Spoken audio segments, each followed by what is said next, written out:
আপনার নিজের জমিতে বাড়ি করতে গেলে প্রতিবেশী আপনাকে বাধা দিচ্ছে, তখন আপনি কি করবেন? চলুন জেনে নেওয়া যাক কিছু আইনি পরামর্শ।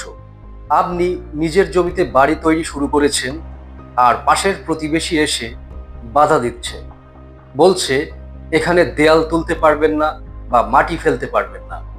এই পরিস্থিতিতে অনেকেই ভয় পেয়ে কাজ বন্ধ করে দেন, কিন্তু ভয় পাওয়ার এখানে কিন্তু কিছুই নাই। আইনেই রয়েছে স্পষ্ট সমাধান।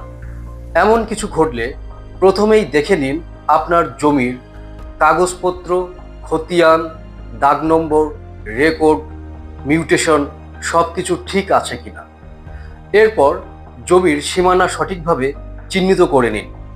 প্রতিবেশী যদি বাধা দেয়, প্রথমে তার সঙ্গে শান্তভাবে কথা বলুন। অনেক সময় ভুল বোঝাবুঝি থেকেই সমস্যা সৃষ্টি হয়, কিন্তু তাও যদি প্রতিবেশী জোর করে বাধা দেয়, প্রতিপক্ষ যদি না মানে, তাহলে আপনাকে থানায় একটি সাধারণ ডায়েরি বা জিডি করতে হবে। জিডিতে লিখে দিন, অমুক তারিখে আপনি নিজের জমিতে নির্মাণ কাজ শুরু করেছেন, কিন্তু প্রতিবেশী এসে বাধা দিচ্ছেন।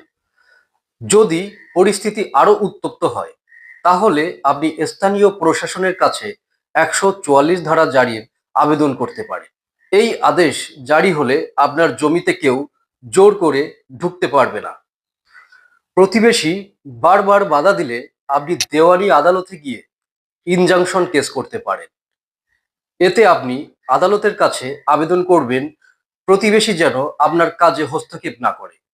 সুতরাং প্রতিবেশী যেই হোক না কেন, আপনি যদি কাগজপত্র ঠিক রাখেন এবং শান্তভাবে আইনগত পদক্ষেপ নেন, তাহলে আপনাকে কেউ বাধা দিতে পারবে না।